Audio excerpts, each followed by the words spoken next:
couples, and welcome back to my channel. I'm Lauren, wedding planner and owner of Bluebird Creative, and today is another episode of the sofa sessions, as you can probably tell because I'm not in my office and I'm not on my own. So excited today. I have the wonderful Holly from Wonderlust Events, and she is a destination wedding planner. She is the knower of all things destination weddings, working all across the world, not just in one location, and we're going to pick her brains today, and I cannot wait. Welcome to the YouTube, Holly. Woohoo! Thank you for having me. I'm so excited to have you here. You would probably have seen Holly, by the time this video comes out, you would have seen her feature on the channel already, because me and Holly recently went to Barcelona for Bridal Fashion Week, and we had a really fun couple of days together. It was great. So that would have been out on the channel already, and we have lots of fun things in the pipeline. But today we're going to talk destination weddings. But first of all, I want to hear about you and your story into becoming Wonderlust, the whole journey. So let's take it back and let's talk about, well, first of all, how long have you had Wonderlust? So 6 years now. So yeah, God, that's gone really quick. But yeah, started 6 years ago. Before that, well, go back to the beginning. Let's go all the way back. Let's go back. Let's take a bit. So if we go right back to the very beginning, when I was little, I used to live abroad and was very lucky, lived in Brunei and was able to travel the world from a very young age, and very much got that travel kind of bug from the age of about 5, really. Wow. Where's Brunei? So Brunei is in Malaysia. Oh, wow. Yeah, so you lived out there? Have you heard of Borneo? Yes. Yes, it's basically, I always get a bit confused about this. It's basically in Borneo, or is it the other way around? But anyway, I should really know. I lived there 3.5 years. Wow, I didn't know that. Yeah, so lived there for 3.5 years, and like it was great because a bit like the UK, where your school holidays are to like Spain or France or wherever, we are very lucky that our nearest places were like Thailand or Bali, like within a 3-4 hour flight. So that was just amazing. And then from there, I grew up, because I experienced so much of my life on aeroplanes. I grew up thinking that's what I always wanted to do, was be cabin crew. So as soon as I turned 18, I applied for a job at EasyJet, and very luckily got the job and was cabin crew at EasyJet and BA for 5 years, which I absolutely loved. But it was very tiring, let's say. And you were quite young when you were like... Yeah, so started at 18. Then I hopped over to BA when I was about 20, and then went back to EasyJet. I know, controversial. Simply because I tried a bit of long haul, and it was a lot of different reasons why I moved back to EasyJet, but basically got a management role when I was 21 at EasyJet. So yeah, that was a massive learning curve for me in having that management experience from a very young age. But yeah, loved it. It just got to a stage where yeah, it felt like my time had come to an end with regards to flying. It's a lot of, it's a lifestyle, isn't it? Yes. It's not a typical lifestyle. It's quite hard, I can imagine. Yeah, it is a hard lifestyle. I think, it's one of these, it's a bit like wedding planning in a way. I was to say, actually, they're very similar, that people look at the job itself from the outside and go, oh, it's such a glamorous job. And what they don't see is, you cleaning up sick and dealing with irate passengers. But no, actually, most of the passengers were lovely. But, of course, like anything, you get the odd one. And yeah, so it just came to the end of that road for me. And then I always knew, I was always the one out of all my friendship group that was always asked to organise birthday parties. Well, in fact, I wasn't even asked. I just knew it had to be me or it wouldn't happen. Just did it. Yeah, I thought nothing, I'm not going to have a life if no one else is going to plan it. So yeah, it was always me to plan like birthday parties, whether it was my own or for my friends. I think most of my best friends just don't look forward to the 5th of December every year, because they're like, we know there's a party going to be sorted in like August the year before. So yeah, and basically I just got to a stage where I was like, well, if I'm not doing travelling as such and cabin crew, what do I do? What am I good at? And I thought, well, I'm always organising things. So, and I love events. So why don't I look for a job in that? So very luckily got a job for a hotel and was their event coordinator and dabbled a bit in weddings there. And then did that for 18 months. And then after that, I went into the Formula One industry where I didn't travel with that actually, but it was great to kind of get a different side of an events role. Yeah. Still in the corporate spectrum, but obviously you used to see people going off travelling all the time. And I was like, oh, that's just amazing. And and I did really miss that side of things. But then absolutely loved my role there. But again, just got to a stage of doing that for, I think it was about 3 years in when I thought, do you know what? I really miss, because I'd got married kind of within that whole, time. I really miss kind of doing the more personal events. And I think I really enjoyed doing my wedding, which took place in Cyprus and was a destination wedding. And I thought, why don't I go into wedding planning? So I started off wedding planning, set up Wonderlust, which felt very scary at the time, but I was very lucky. My job, I left my job in the Formula One industry, but they offered me a freelance role. So managed to do that for the first 2 years of setting up, which was just amazing because it's like the perfect setup. Yeah, it really was. And then as soon as I started to get fully booked, I just had to obviously say to them that I couldn't continue like my level of work for both. And obviously I had to prioritise my couples that were getting married. And so, and then basically it was the weirdest thing because when I first started up, I was just wedding planning and I didn't really have a niche. And then it was like overnight, I thought, I'm not getting much business for the first year. Like I didn't really get many bookings. And I thought, I wonder why. And I think more so for me, I just hadn't found my niche. And I think finding your niche within the wedding planning world is so key to start elevating your business. 100%. And then I woke up one morning, I thought, do you know what? I don't really know much about the UK when it comes to planning weddings. Because I got married in Cyprus and I also really enjoyed planning my wedding in Cyprus. So why don't I niche into destination wedding planning? And for me, that was amazing because my inquiries basically overnight went from kind of 0 to hero. And I just love that. just started pulling in more and more. And then obviously the more kind of weddings we did, the more experience we got. And then now I like to think that, if you've got a travel question, you can throw it at me and I'll try and answer it to the best I can. But it's given me so much passion just having that as our focus. We do UK, but I think for us it's obviously destination is our niche. So it's about, I think for me, it's about those experiences of like everyone being abroad or I guess if we do UK, it is the whole 3-day event experience, which we do abroad, of which we absolutely love. It's been, it's really kind of, when I look back, it's all kind of shaped me into the business I've got now and the role that I do. It makes sense. Like everything's kind of come together and aligned and you're like, this, it just makes so much sense. Yeah, and you take qualities from everything because flying gave me the customer service experience and the patience. And, the events role gave me all that kind of attention to detail experience. So, it's so nice now, like being in a job which I absolutely love and that being my own business too.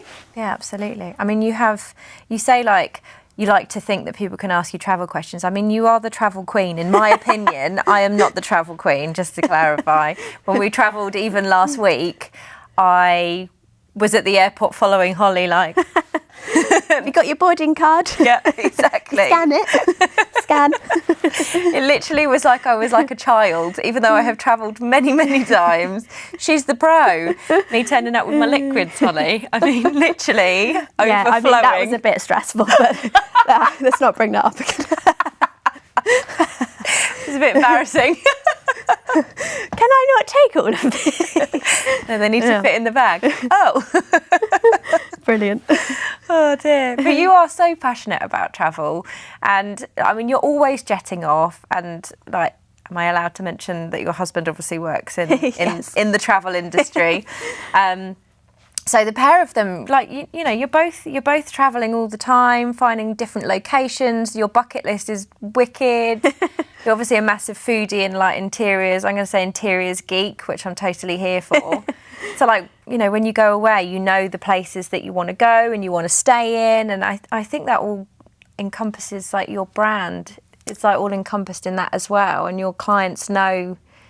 Yes. You for those sorts of things? Yeah, I think for me, it's, I think I've learned over the years as well, like when I travel, we will always try and find like a very boutique hotel. I'm not really an Airbnb person, and I'm not really an all-inclusive hotel person. And that's mainly because I really am very specific on like having, like the Airbnb side of things for me, I love having breakfast made for me in the mornings. Yeah. So, and then I love with like a boutique hotel, because I don't really ever rely on a hotel's dinners. That's why an all-inclusive like resort never really suits me, because I love to go and explore the area and have dinners, which I find works really well for us, you know, as a couple, and a lot of my friends are similar too. But I think for me, it's like the experience of like somewhere, how it looks like from an interior point of view, and I've brought that really into the weddings, and I found actually that's really like attracted our clients to us in a way, because they're the type of clients that really like to do the same sort of holidays as I do. Yeah. They love to like see the local area, and I'm not very good at relaxing, I have to say. So I do like, you know, as much as staying on a sunbed for a couple of hours in the day is like really nice to get that vitamin D, I'm a bit like, right, what can we do now? What can we go and see? Or what restaurant can we go to? And I think that's just been really key to kind of know the sort of business like we're running as well. I think the key thing from my point of view as well is like everything is bespoke and boutique. It's like we don't really kind of aim for like luxury, and we try and stay in that really nice place where it's just for us, it's just about having a bespoke wedding for the client and to reflect their personalities.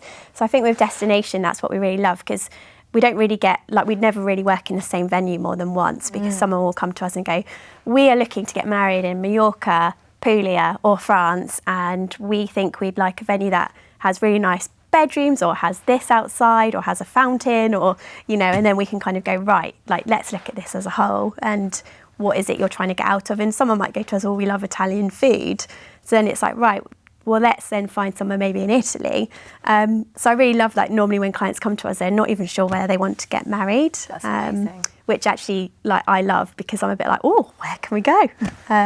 So yeah, it's really, really nice. I think that's fab, because there are obviously destination planners that situate themselves specifically in like locations, aren't there? Yes, yeah. And then obviously the likes of you who are very bespoke, and it's a case of, yeah, we can go wherever you need us to go. Yeah, I think for us, like, there's nowhere too far. So we did a Maldives wedding last year, which was just, you know, so amazing to be involved with.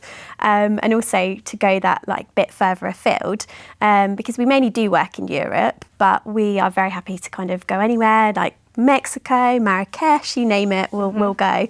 And I think for us, it's just when a client comes to us, it's working with their brief. And, you know, like I say, even if they don't know where they want to get married, it's one of those things where normally from the information they give us on what they do love, we can piece that together. And I love the fact that there's no strict rules. So we're like, right, let's look across the world and see where you can get married. That's epic. Yeah, it's cool. I love that. That's so cool. So how have you found I'm just interested in like the growing of your business. Like we've actually had our business for the same amount of time. Oh yes, I did know that actually. Yeah. And what month did you start your business? Oh This God, is a random one. Would Do you know when your business anniversary is? I think it is like April actually. Oh, close to mine. I'm a February. Ooh. I asked this because we also have wedding anniversaries like within a week of each other and weird similarities. So I thought I'd just ask. Anyway, how have you found sort of the process of growing your business? Maybe let's kind of go post-pandemic, because obviously pre-pandemic was the first couple of years of just getting into business. Pandemic just sucked and we all pivoted and were just going in for survival. But I think like my business, yours has just skyrocketed out of out of the gates. I've just combined like two like sayings. Yours has skyrocketed since COVID, hasn't it? Like literally, I feel like you've elevated and really like honed in on who your client is, what your brand's about, and like, I look at your brand and I'm just like, yes, like. I think what I do take out of the whole COVID experience is that it was really, really tough for all of us. And I do remember feeling like lowest of lows during COVID, but I do think it gave us all a lot of time to like re-establish the way we wanted our business to go. 100%. And, you know, kind of getting to the point where you are thinking, is this business going to keep going? You know, because it was scary. Yeah. Particularly I found, I mean, obviously it was for everyone, but destination point of view, we were dealing with the whole rules everywhere we were going being so different.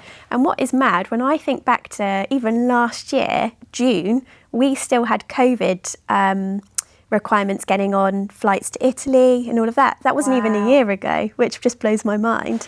That's bananas. So, you know, and then you're having to guide all the guests on that because in the UK, everything felt very much back to normal, but then you're having to say to people, right, make sure you wear masks and all of that. Anyway, that's going off point. But but it's one of those things where I think we, like everybody, we were all going, 2020 is going to be our best year yet. And then I think what happened was everything got postponed. But within that time, I think clients got to the point where they wanted to elevate their weddings because of those situations happening and thinking, well, we want to go bigger and better to what we originally had, and them having a bit more time to save a bit more money.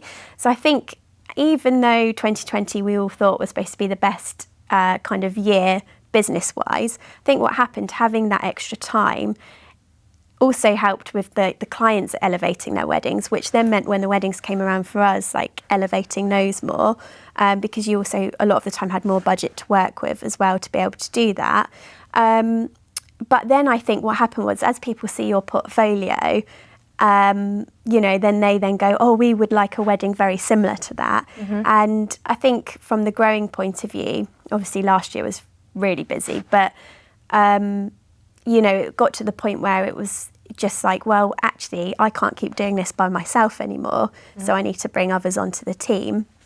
And I think now we're at a stage where, you know, there is more than me, and that's really lovely.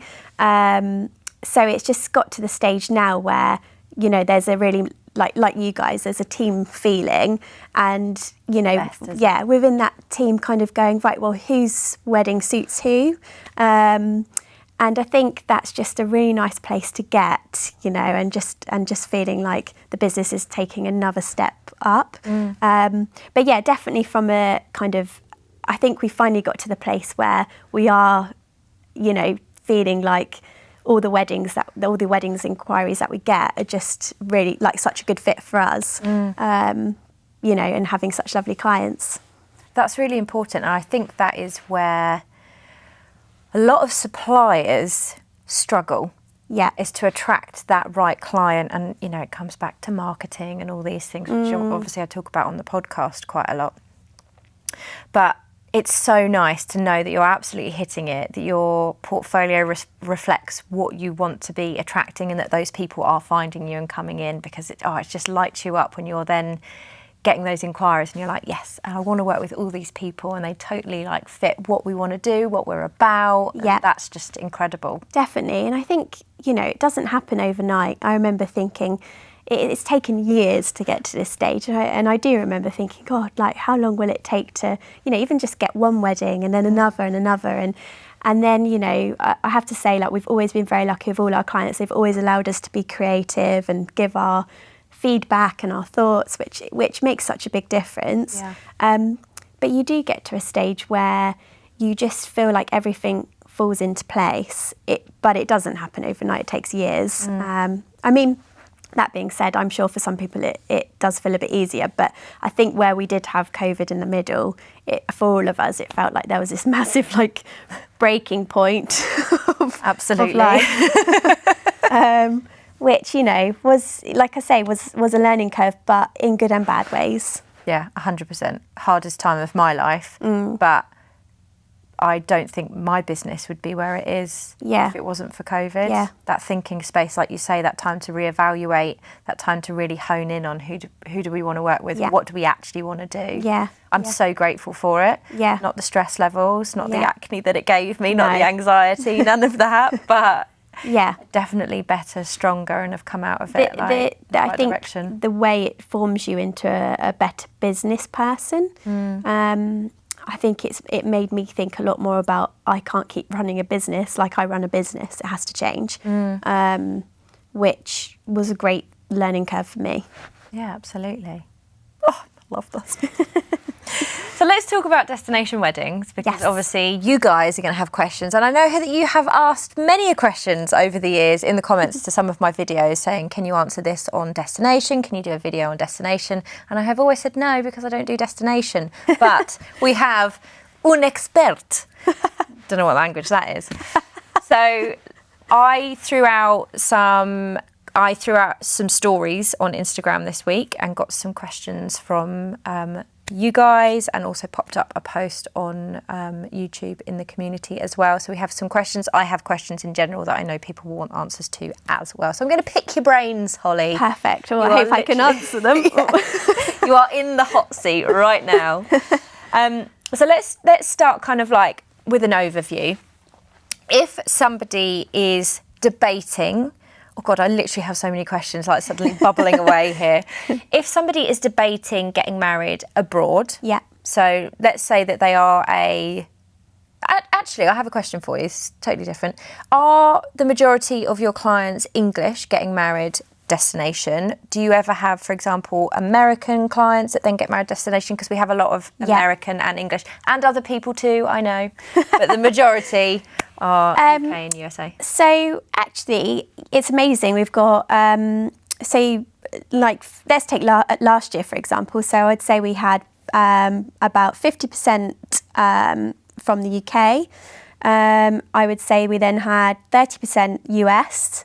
And then the rest were, so I had a lovely German couple last year, and I've had a Swiss couple before. It really, I have couples that come from all over. And again, I think the key thing is it's finding, when they're looking for a wedding planner, it's finding someone that they feel is a good match for them. So I feel like when it comes to, destination weddings or wedding planning as a whole, the key thing is you've got to find a wedding planner that is a good fit for you. So I find that we just get inquiries from all over. And I think, of course, compared to the UK to the US, there is a time difference, but we don't really notice it because we do so many of our calls in the mornings, evenings, whenever. We've never found it to be a problem, and, it's really nice having everyone from wherever they are. I love that. That's so cool.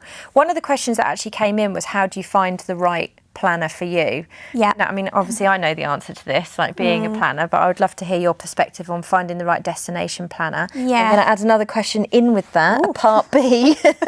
Oh God, we're not going to remember. The difference between choosing a local planner to where you want to get married and choosing a destination wedding planner. Cool, it's a good question. Finding the wedding planner for you, I think more than anything, it's getting on a call. That relationship is so key. I think we end up talking to our clients nearly every day that you have to feel really comfortable with, clients and a planner who you're working with. I think for us, like, one of our key kind of qualities / policies is that honesty is there the whole way through. So if we don't feel something's quite right for our client, or if they don't like something we've sent them, we really appreciate someone saying to us, actually, no, we don't like that. Can you find us something else? But I think, more than anything, it's just having that real kind of, from the start, just feeling like you can go on someone's website and straight away, or Instagram, you are attracted to what they do. Aesthetically, and if they do like stories like yourself, which I have to say I'm not so good at on the camera, then I feel like sometimes you just know if you like someone. And if you're not that keen on someone, then I wouldn't bother having a call with them or whatever. But I think, and again for us, communication is key. So when we take on clients, we always reply within, I say 48 hours. To be honest, it's normally a couple of hours. But I think for us, like, that's so key, and I think clients really like that because they know they're going to get quick answers. So I think you can really judge someone before going ahead with anyone of how you feel that relationship is back and forth. Absolutely. When it comes to kind of local visa destination, again, I kind of think the same policy applies. You can speak to a local planner and it might be that they're fantastic and, you know, you really like them. I find that people tend to, if they are talking to a local planner and us, I mean, let's be honest, pricing is hard to say because a local planner might charge the same as us, but some people might charge a lot less than us. And the reason for that is because they don't have the travel fees that they need to get to that place. Yep. There's other things that may be involved. What I will say is there's no right or wrong with pricing. I think for us, it's one of those things where we charge what we charge and that's very transparent. Some planners might charge a bit less, but they might make their money by taking commission from suppliers. I think it's just asking the planners the right questions as you take them on. And I think more so we find people choose us if they're looking for that. If they look on our website and they go, I love that wedding, which you did in Italy, or, you know, whatever, that's when they normally go, actually, we really want to go with you because we love your aesthetic or your vibe. Values, and vibes, you know. Yeah. So I guess they'd be, I guess if they're looking at someone local, it's they know the destination or the location that they want to get married in. Yeah. And maybe it's more focused on that as opposed to like choosing a destination planner. They probably wouldn't have chosen the location, and it's much more about aesthetic, vibe, connection. Yeah, and I think that's actually a really key one with, you know, of course, if you do go for a local planner, it's normally because at that point, you know, you want to get married in, you know, Italy or a certain place in Italy, any country. But yeah, for us, a lot of people do come to us not having any idea of where they're set on. Yeah. And I think that sometimes feels like... Yeah, it's like they want that flexibility and want us to guide them of where is a good fit. Okay, that's really interesting. Oh, I love this. Okay, so I'm just going to stop a second because I had a question. So I'll cut this bit out, and I can't remember what it was, and I felt like it was relevant. It was to do with, we were talking about location, aesthetic. Oh, bollocks. That's a good question. Got it. So which... Pause. Okay. And start again. Another thing, just to sort of add into that and to get your perspective as well, be interesting. Do you think just making sure that when you're inquiring that couples are understanding the experience and how a planner works and like the expectation? So for example, like how much contact they'll have with the planner, whether they use WhatsApp and love a good voice note, like yourself, Holly loves a voice note. You know, whether the planner is quite sort of laid back and relaxed and will just sort of touch base with them once a month or once a week, or I think that's key, isn't it? I think that's so key. I mean, we wouldn't ever get we would never get clients who don't like a chatty planner because obviously I do love a voice note. I love a chat. I like to pretend I'm everyone's best friend. Well, I think I am everyone's best friend, but I'm probably not. So I think it's that key thing of feeling, you know, that when you are speaking to that person, you are getting all the information you need. Like what is included in that destination wedding plan, within that price, and like you say, contact-wise, what's the best way of contact? Some planners prefer to keep it to email, and might say we do one call every 4 months. You know, other planners might say, oh, we're happy to do a call whenever you need, or if you live in London, they might meet up with you in London if they live nearby as well. It's just getting as much information as you can with what's important to you. Yes. Because not every client is going to have the same kind of, you know, needs and values. I think, you know, no one would go ahead with us who just wants a very kind of like chilled, well, not chilled, that's the wrong word, but, you know, wants a very, I'm trying to think of the word. You know, like if someone comes to us and they like us, it's normally because they like that whole feeling of, we try and keep it quite a homely feeling. I I think if someone wants someone who just is happy to have a call like every 6 months, then they're not likely to go ahead with us because they kind of just like to keep it to emails and all of that. It depends on the clients. And I think that's when you do know who you are, like you do attract client-wise. And they also get that feeling back. I think you just know if you click. Yeah, that's it. I think that, yeah, absolutely agree. So let's dive into kind of like tips. So for example, if we've got some viewers here that are planning their own destination wedding, I think there's some really valuable advice that you've probably got, and where things are totally different. If you're, for example, getting married in a hotter country than the UK, loads of different things come into play, don't they? Yeah. So, and a lot of these sort of questions came through. So what would you say, I mean, what would your 3 top tips be for getting married in a warmer or maybe like European country, for example? So my top tips personally, my number one, there's so many, but my number one, I always say that you want to make sure that your ceremony isn't until much later in the day. My reasoning for that is because most people are going to be wearing suits to your wedding or dresses, and obviously, you know, hopefully you've got like a beautiful wedding dress and like a lovely suit on. And I think the thing is, when you're in the UK in particular, I use that as an example because the weather here at the moment has been ridiculous over the winter. Yeah. It's very hard to imagine yourself, or no, you really hope that you can imagine yourself in beautiful sunshine in June or July. But actually thinking of how hot it's going to be is a really hard thing to imagine, because we all want warmth and heat and, you know, vitamin D at this point. So obviously for you at this stage, it's like so exciting to think about being in the sunshine. The problem is when you then get there on the day and you're wearing all of your items, if you're wearing a bikini, it's fine at 2 or 3 o'clock in the afternoon. But I personally think that a later ceremony is more comfortable for everybody. So I would always highly recommend from 4 o'clock at the very earliest. And 5 in an ideal scenario. Again, it depends the time of year, where, you know, what time the sunset is and all of that. But the main reason I say that is because I think a lot of our clients, when they come to us, they obviously want the same amount of time at a wedding as what you'd have somewhere like the UK, which, you know, we're used to in the UK, weddings starting at 12 or 1, but they finish at 12 or 1. Abroad, again, like you normally have much later finish time, so you might get like a 3 o'clock, 4 o'clock finish. But you've got to remember that, you know, it's so worth starting that little bit later. So you still get the same amount of time in the UK.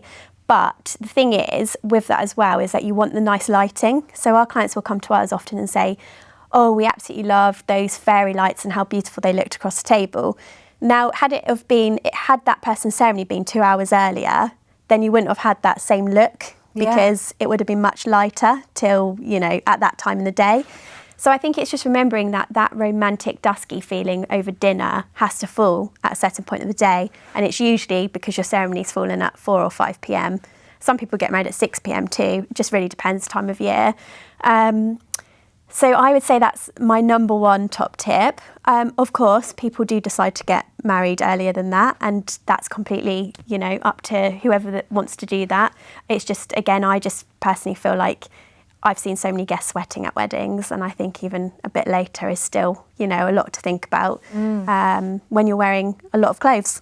You don't want to get burnt either. Yeah, that's the other thing. And I think it's that thing of, you know, you can have your wedding in the most beautiful location, but at the end of the day, you don't really want parasols up over your where you're sitting, or, you know, something to keep you shaded. So just get rid of that whole element and keep your guests comfortable and yourselves, and just have it that little bit later. Yeah, absolutely. I remember going to a destination wedding actually, and I don't think it was later, and the ceremony was totally open with no shade, and it was an issue. I mean, we were all literally sweating, and I mean, it was beautiful, beautiful wedding, but it was hot. Yeah. And we were worried about getting burnt. I mean, my husband's not got any hair on his head, and that's always a worry, you know. He wasn't going to wear... It's not a good look. He wasn't going to wear a hat.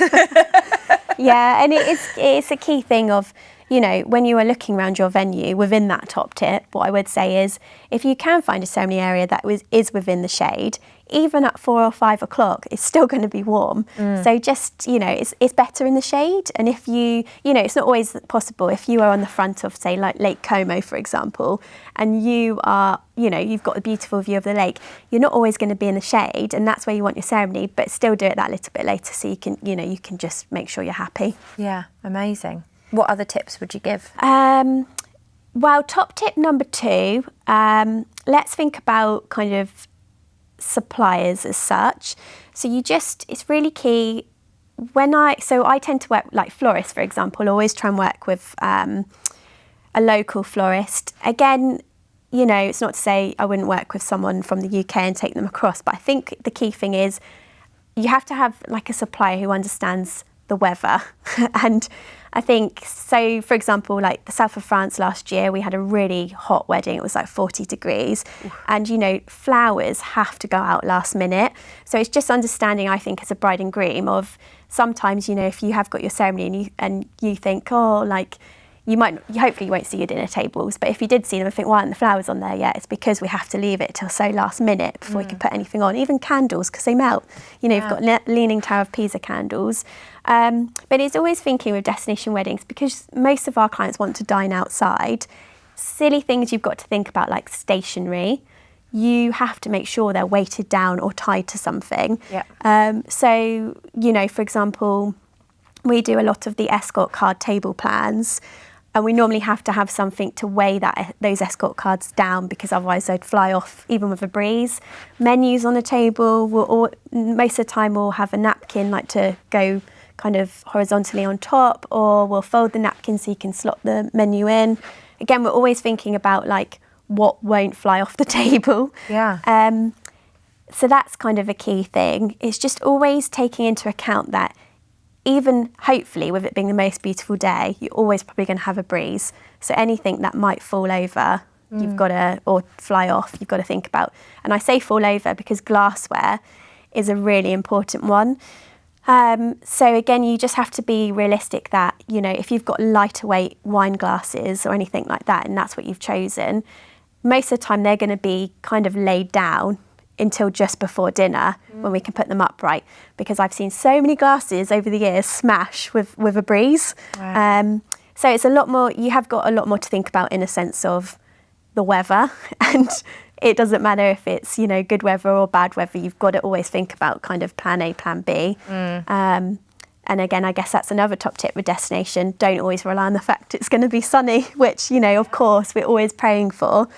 But you always have to have a plan B option with destination, because, you know, you just can't rely on the fact that it's going to be beautiful weather all year round, even in the summer.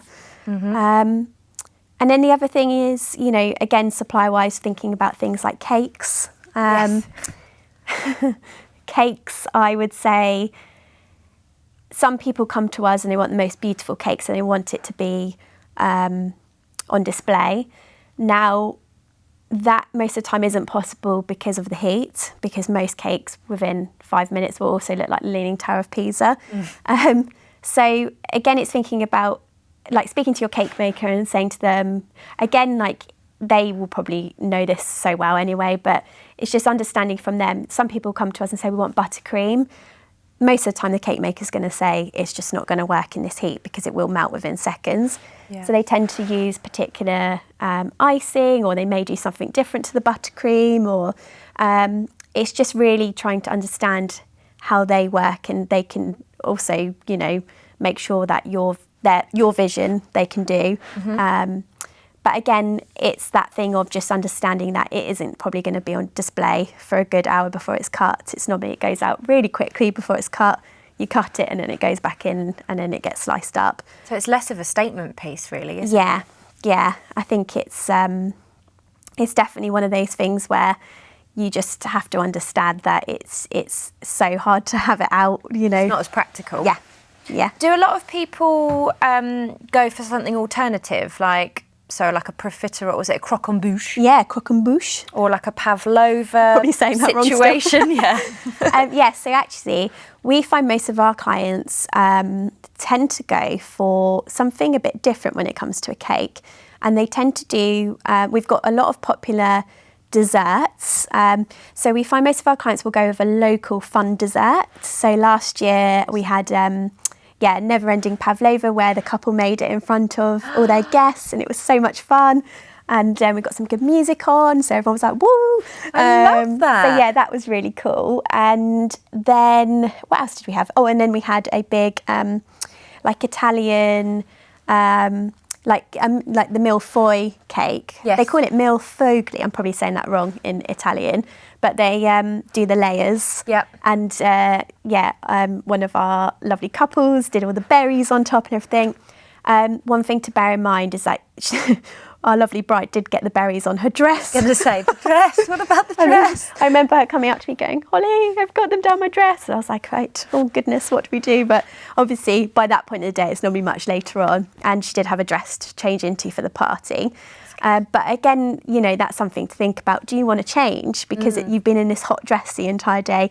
More than likely you've been sweating in it. Do you want to go for something a bit lighter for the dancing? So we find a lot of our couples do that as well. But yeah, overall, I think it's, I love seeing the local different kind of cakes that you can have for like different parts of the day. Yeah. And champagne towers are really popular for destination. Totally here for the champagne. Yeah. I feel like that this year as well, over here in the UK even, I'm getting a lot of clients. Do you reckon going, I started that in Spain? You can take that if you want. I'll take it. You can take that. No, but they are great. It's the only thing I would say, again, from a champagne tower point of view, is we always recommend, they look amazing, the more glasses you have, but I'll be honest with you, if you're making it into a moment and you're pouring, it's going to take a hell of a lot of bottles to fill up 80 glasses, which also means a lot of time. So if you're making it into a moment, we say go for a smaller amount of glasses, so you're not stood there for 20 minutes doing it, and just get a really good song to go with it. How are your suppliers out, like destination-wise for that? Because over here in the UK, there's a lot of caterers or glassware companies that are not fully down with the champagne tower, because obviously they're worried about any breakages. So with my clients, we just sort of say you can purchase the glasses yourselves and then sell them on afterwards, and then there's not that worry, and we'll have to set it up. But obviously that's not so easy. You can't just sort of be taking out all the champagne hoops with you. I don't really have a problem, to be honest. I find particularly in France, they're so used to it. I guess, I wonder if it's actually come from France. I need to do a bit of research, but you know, 'cause obviously that's where champagne comes from. Yeah, that makes sense. So in France, we tend to do most of our champagne towers, and the suppliers are always really great with you know, providing the coupes and understanding what you're using them for. Yeah.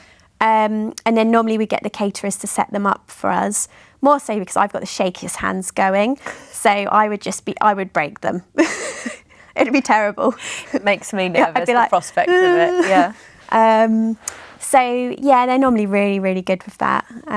That's wicked. Yeah, but I think maybe over time, it might be something that, you know, people get better at in the UK of also understanding it's a showstopper piece, you know. Yeah, and actually a lot of people are replacing cake. My couples I'm noticing are replacing cake with a champagne tower, or those that aren't cake lovers are then going, I'm going to have a champagne tower because instead and have that moment. Yeah, that's it, exactly. And they might actually have cake, but they might just have cake out as a dessert.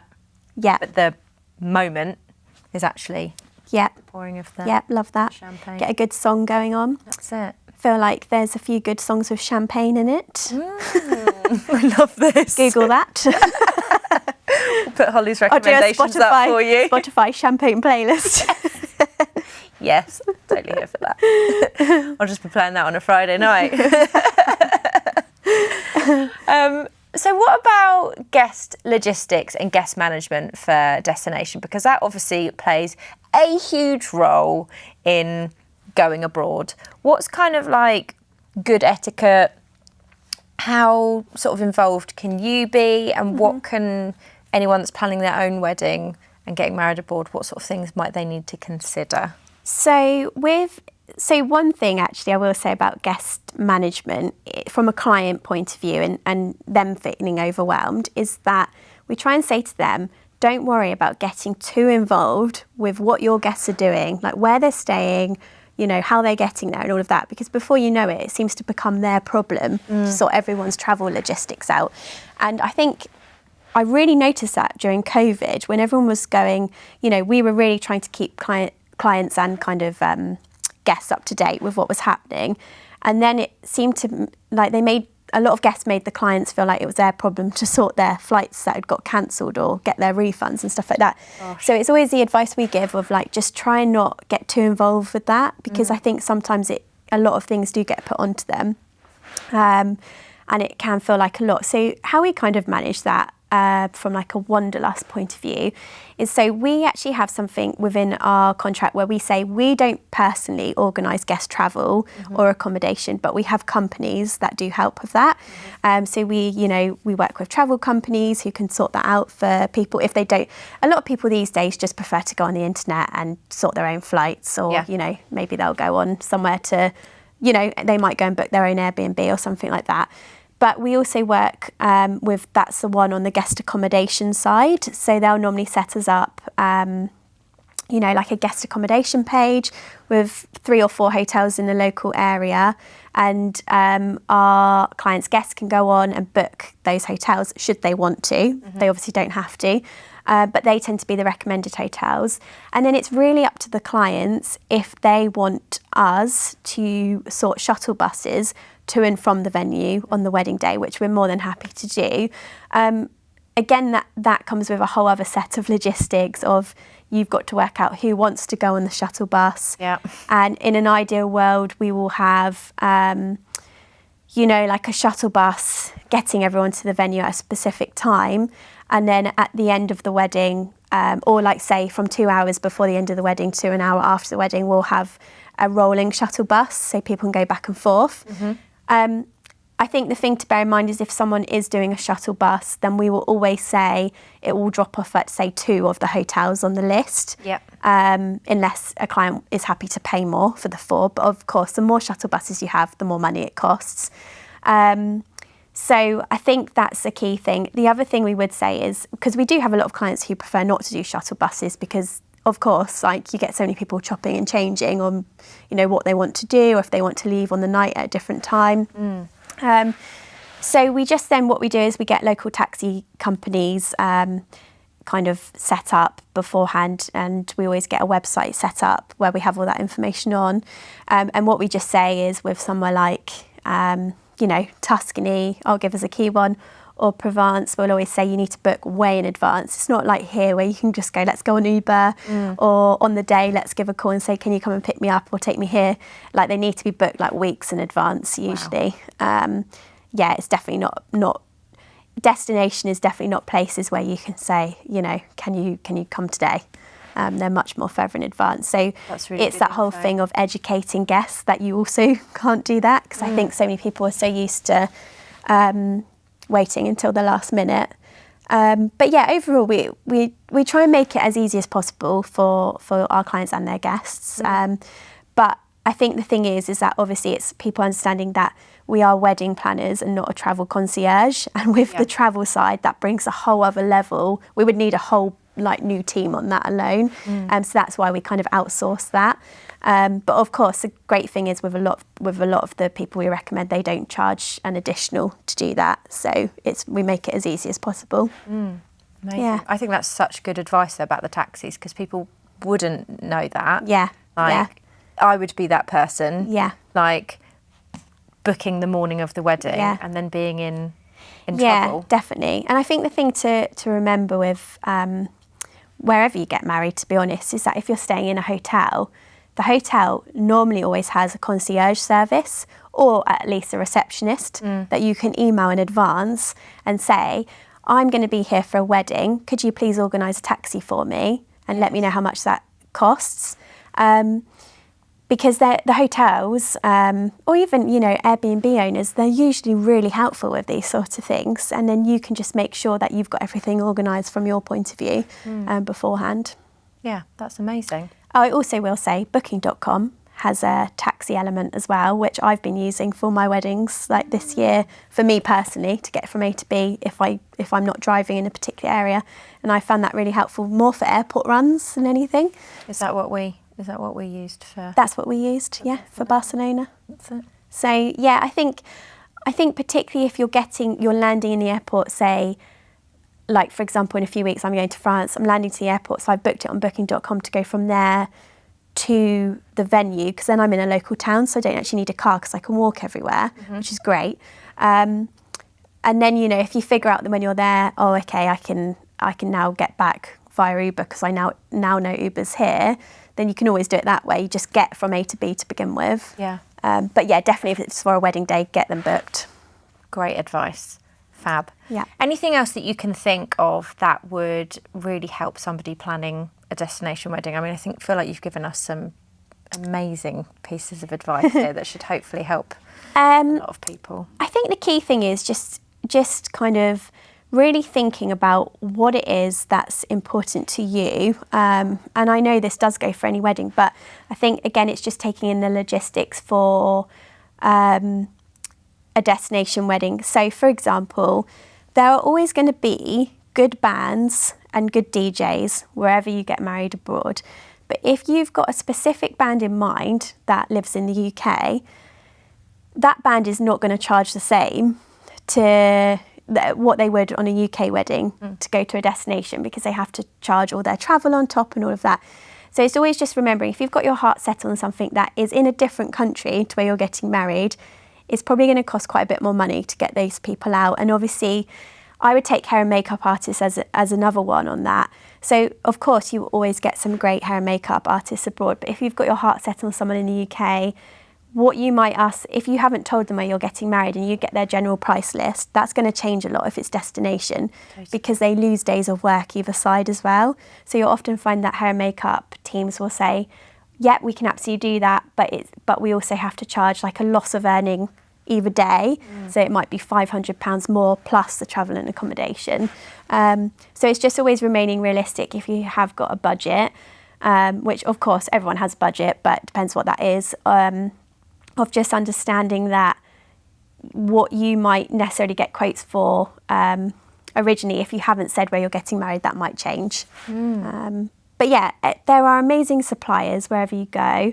And I think it's just, that's the best thing in a way about, having a wedding planner, whether that's destination wedding planners or local planners, just them guiding you of who those suppliers are that are a great fit for you as a couple. Yeah.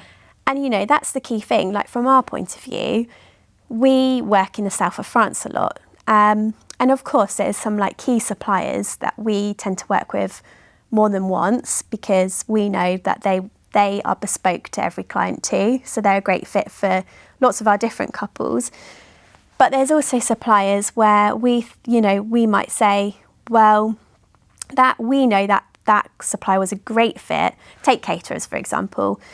We might think that caterer was amazing and a great fit for this person, but that client doesn't want that sort of style service or food or something like that. So that's where we really know who to recommend to them that's a better fit. Yeah. So I think that's a key thing about having a planner, is that we will always kind of guide you on what's a good fit for you.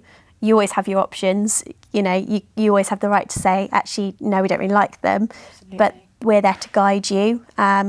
You're taking the time out of it as well, aren't you? All that research. Yeah, and I think that's the thing. Like we always say, we are here to plan your wedding, but we're not here to take over your wedding. It's completely your entire wedding plan. We give you the options to make your best choices. And I think that's so key, so that you always feel like you are planning a wedding day that is bespoke to you as a couple.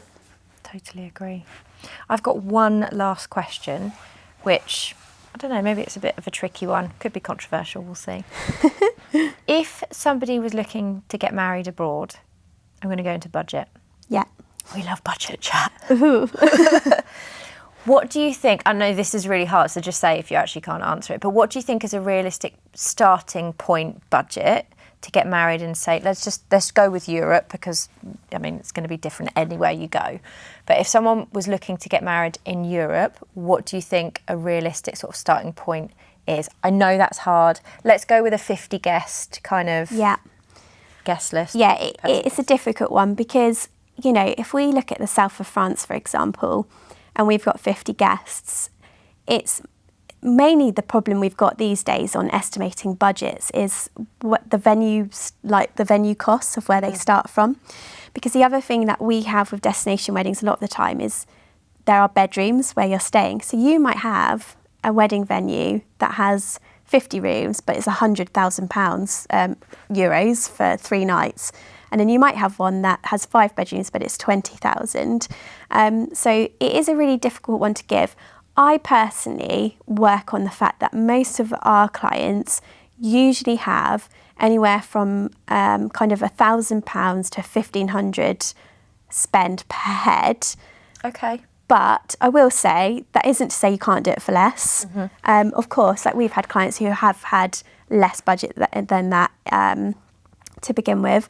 And you also have got a lot of venues abroad which might offer like a package. I don't like the word package, but they might offer a package where they might go, okay, you know, you've got 50 guests.